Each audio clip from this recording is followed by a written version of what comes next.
The Wishbroker by Arm Chairback. Part 5. Witching Hour.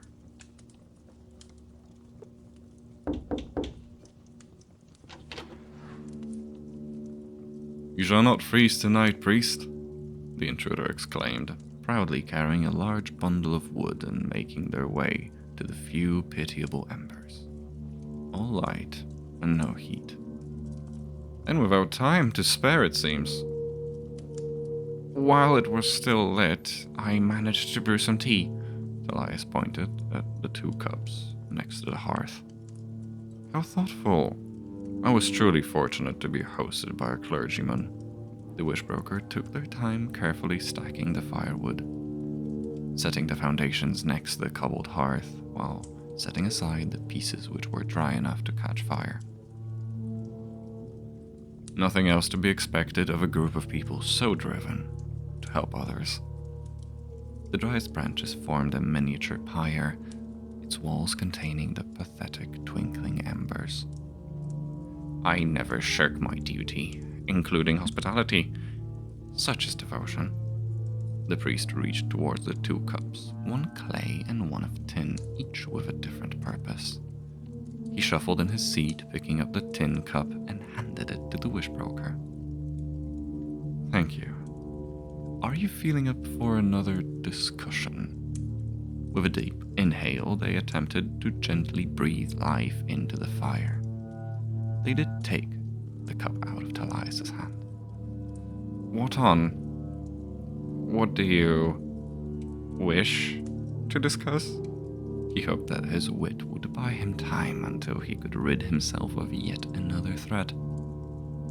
Amused, Elias looked at the clear water in his cup and smirked. "Your devotion, of course. Discussing religion with a common man often lacks the insight needed to make it satisfying." Each blow made the fireplace aglow with a yellow sheen growing in intensity. "That's understandable. It's the nature of a priest to give yourself up, to become one with the dogma and make the world better for it." The line between pride and smugness burnt up in an instant along the wood in the fireplace, sending a wave of heat onto both individuals. "That truly is a unique trait." Like wind over the mountain peak, the mockery flew over the priest's head. "Admirable, even.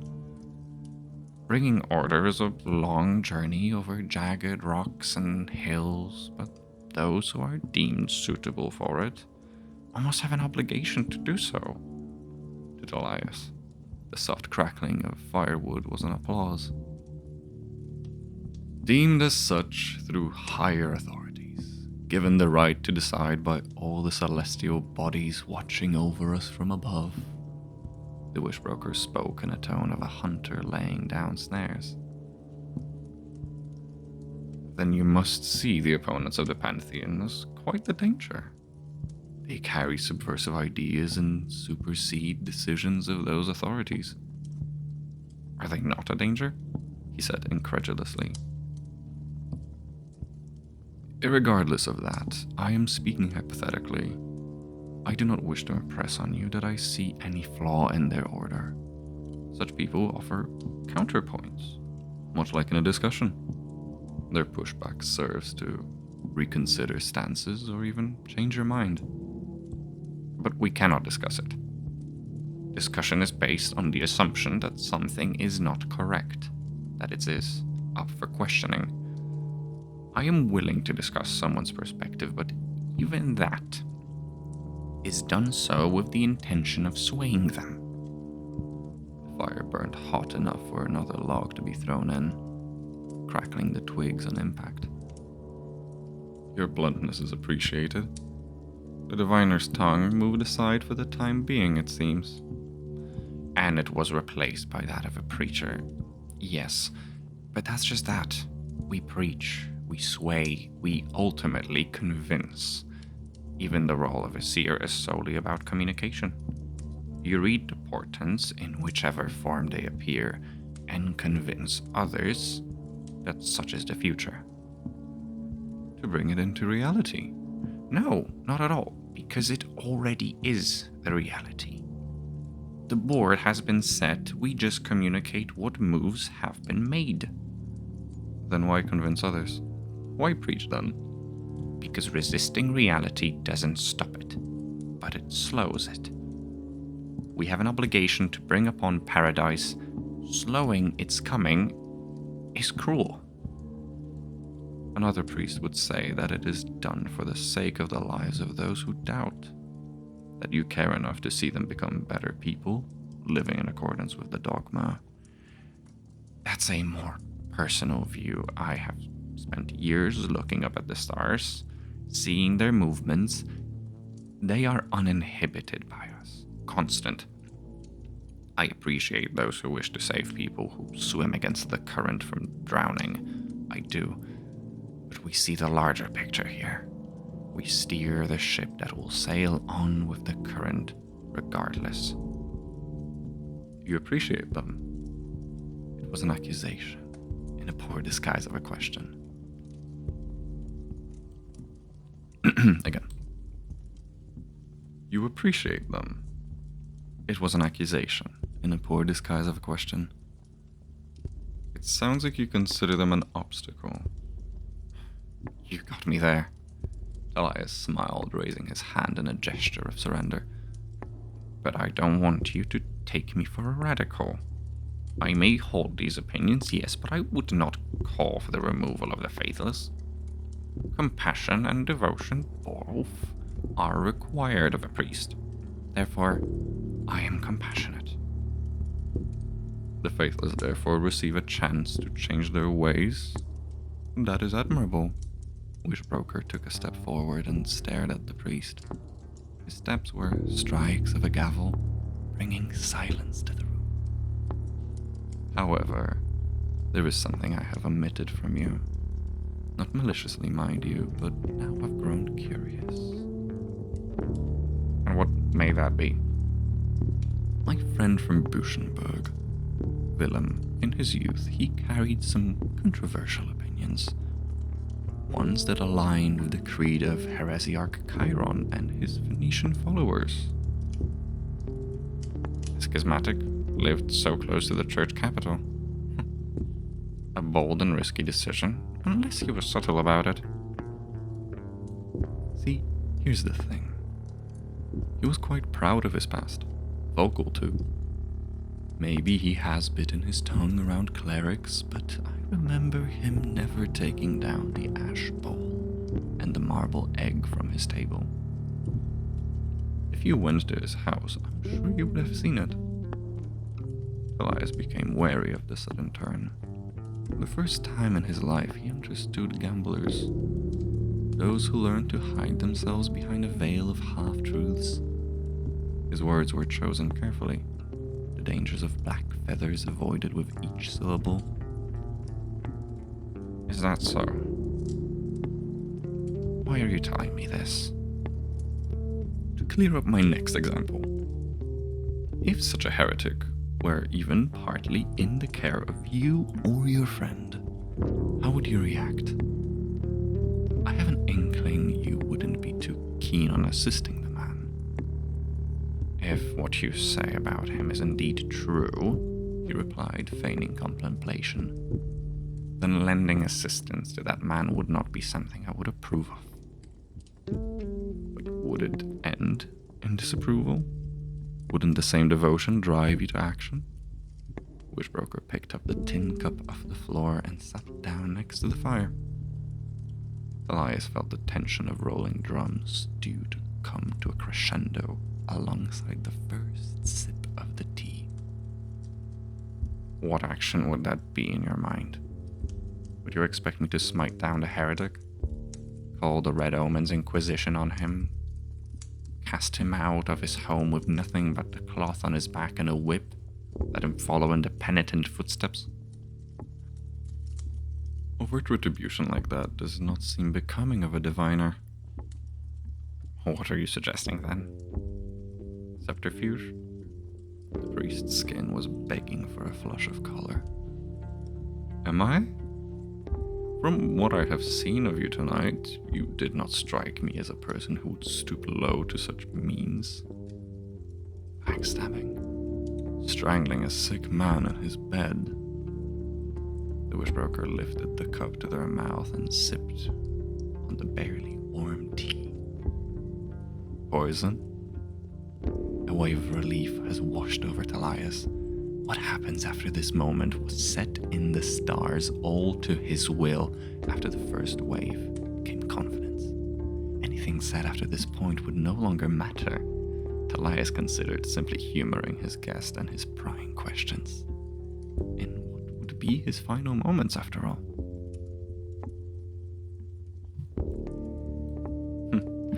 Poison. Why would I do that? Poisoning a sick man, heretic or no, would be going directly against the efforts of the healer. A healer who was helping out someone who was a danger themselves. Guilt like this was more than once perceived as a sickness. Those who carry it spread it like fleas.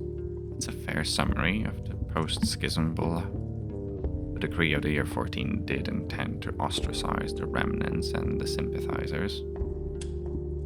And that would be a justification. You acted lawfully. Like a healer yourself, Talias.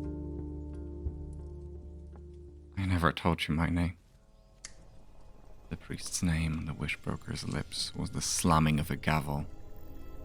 His heart skipped one beat, then another, and then another. Like for a drummer missing his cue, the conductor was forced to step in. You saw yourself as a gardener, rooting out weeds, a surgeon, removing a gangrenous limb. How? Both breath and color returned to the priest. Not all at once, and not in a trickle, but in waves. Powerful strikes of water against his head, each beat of his heart loud enough to deafen him. His entire body quaked with it. How do you know? I was doing what was right. It was a naive and foolish act to care for that man. The Wishbroker stood up from the floor, creating distance between themselves and the priest, and began circling around him. And you did that out of conviction. I pass no judgment on that. This action was wholly your own. Their final step placed them directly between the priest and the hanging carcass. From where he sat, the antlers sprouted out of the Wishbroker's head. A true demon, hovering over. How long did you know? Whether what the priest felt was guilt, panicked anxiety of a cornered animal, or anger at the guest's dishonesty was unknown, even to him. Are you trying to accuse me of deception? How long? He shouted with the anger of a powerless man. Since you called on me. Since your lips carried your true will and want. Since I wished to... The priest sank into his chair. To have the strength to strike him down. Those were your words. I hope I do not need to remind you. It was me, though. It was my hand that took his life. What did you do? Some questions you ask to enforce your reality. Some you ask to undermine it. I held your back up. I straightened your knees and placed one foot in front of the other when they would otherwise bend underneath you. I opened the door for you and shielded you from the cold while you closed the distance. I muffled the sound of your feet against the snow. I lifted your arm and waited for your decision.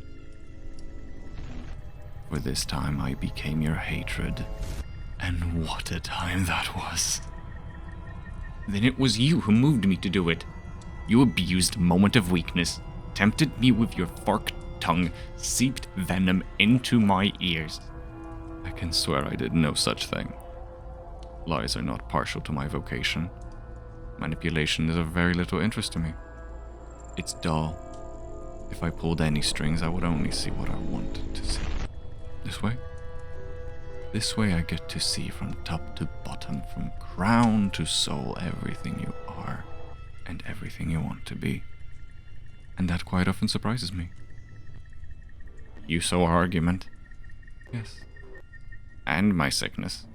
All 3 days of fever and shivers. And the poison he fed me. I saw you're getting better. Lies. He must have known my intention. He was acting while I was weak. His brews were meant to kill. Like the ones you fed me. I saw you two fight. I saw you swing at him. I saw him move away, and how you collapsed under the table. I saw your arm break from the landing. Wishbroker's voice never raised an octave. When you gathered yourself, we followed him out.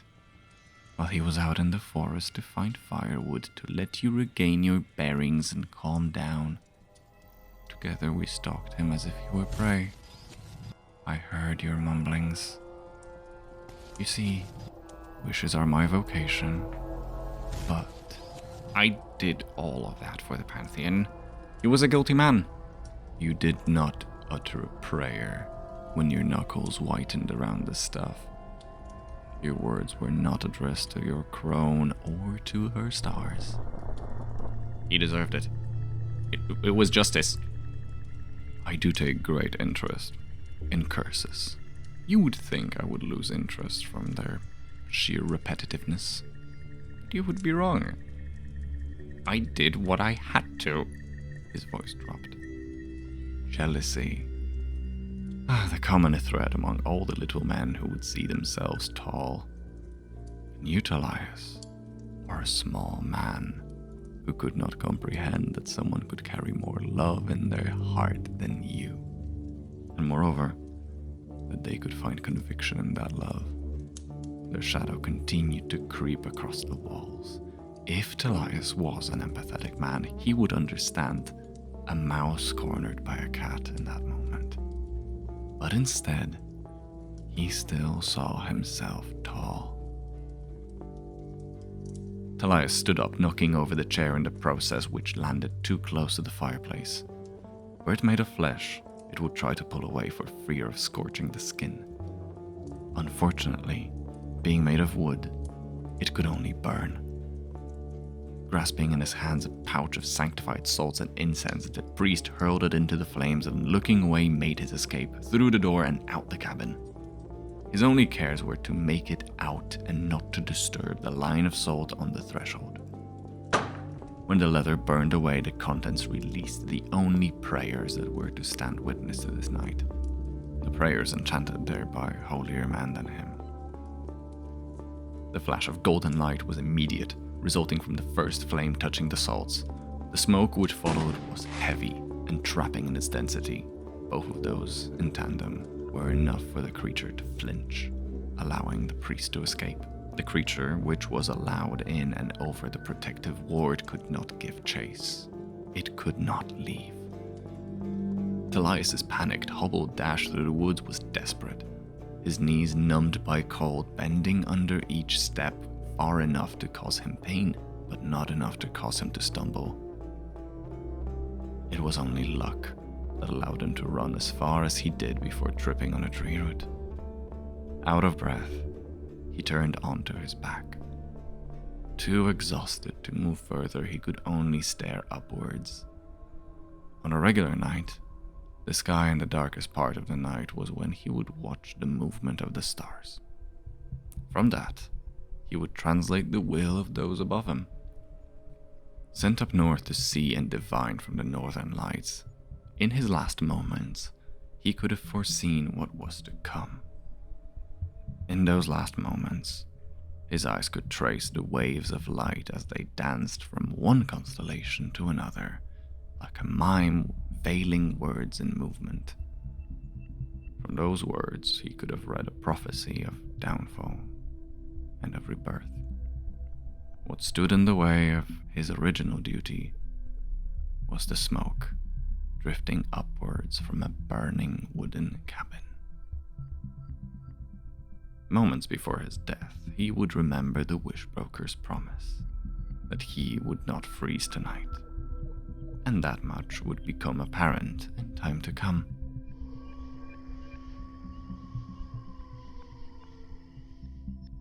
His body, and what was left of it, would.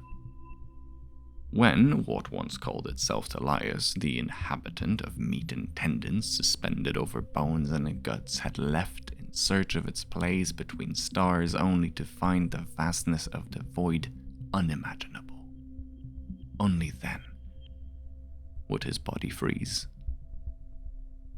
End of part 5.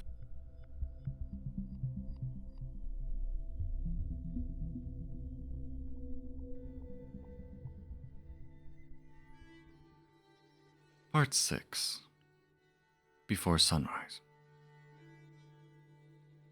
There finally exists a third kind of frost, one known only to the most unfortunate on a night like this, the kind which consumes, slowly and whole. When the rhythmic patter of teeth and shaking of the limbs not yet taken by the numbing new reality subsides, the final frost begins its feast. It starts with initially careful and guarded caresses of cold hands of a lover whose half-remembered form persists in their memory. It touches their bare skin, ready to pull back at a moment's notice, but becomes emboldened by each instance where they do not refuse its advances, irregardless of their inability to do so. As touch of the same fingertips that made their body shudder a moment before turns to more possessive kisses and bites, they start to consider leaning in towards them, accepting with a lover's passion of their own. They could then consider leaping into a new reality where they are not lying face down in the snow, side of their head cracked open, slowly dyeing the snow a new color which on a dark night like this loses its crimson, like they are losing body heat. But even that loss is quickly obfuscated when kisses turn to embrace, and when the thin white hands of frost hold them down. Its cloak falling over their body, they remember, as if forgotten centuries ago, what warmth really is. A new truth, a rejection of the old notion that what once was brought to them by the rays of sunshine on the most beautiful of days was not warmth but a lie. That all this time they should have been seeking the truth in the unlikeliest and most shunned of places, in the cold dark. The ecstasy of a new discovery consumes them. Now unwilling to return to light's grace, choose a very different road, and in the end, welcome the consumption because they see truth in it. And as Sirius laid in the snow, facing his new revelation, the Wishbroker considered his last lucid words, mumbled into the snow, with spit and blood mixing into a viscous mixture whose only destiny was to freeze. Those words brought them here in the first place, and now were seemingly at odds with the one who spoke them. I wish someone would help me. I wish I could go on living. And either by the nature of their vocation, or by simple, uncomplicated kindness, their choice of action was simple. The wish would be granted. As the Wishbroker, smelling of wood smoke and ash cloth of their garb burnt at the edges, pulled the stretcher, coupled up from table legs and deerskin, they heard the cawing of crows and crunching of wolven paws treading snow away from a recent hunt. End of part 6.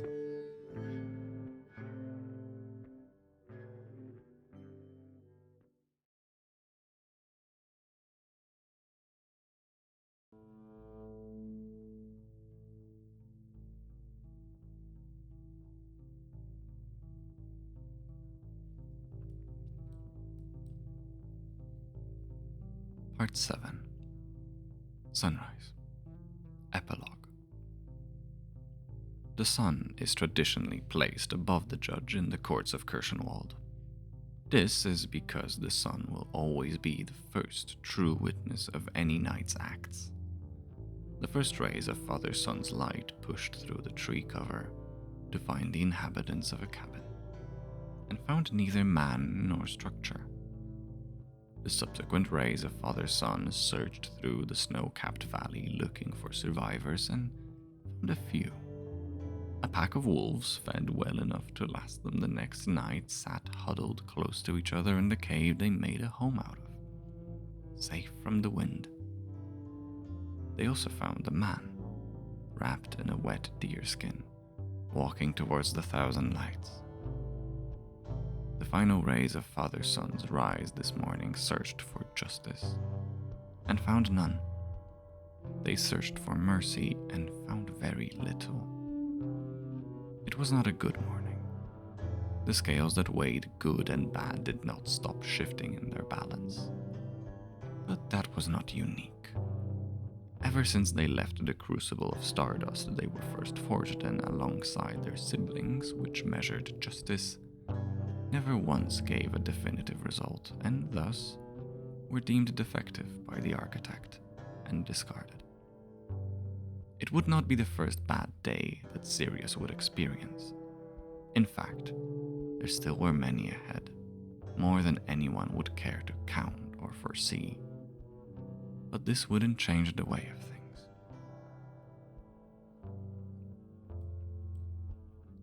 He wished himself able to go on living, and all that remained was to put one weary foot in front of another, to wake up with the sun's first rays, and to keep on living.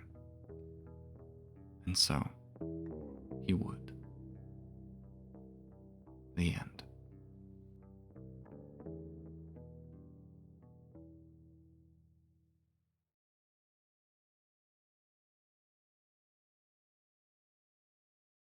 Exploring Fantastica is a bi-weekly audio narrative project by a hack and a fraud who just so happens to own a microphone. The Wishbroker, parts 5, 6, and 7 were written by Arm Chairback, with music by Sharama. Thank you for listening.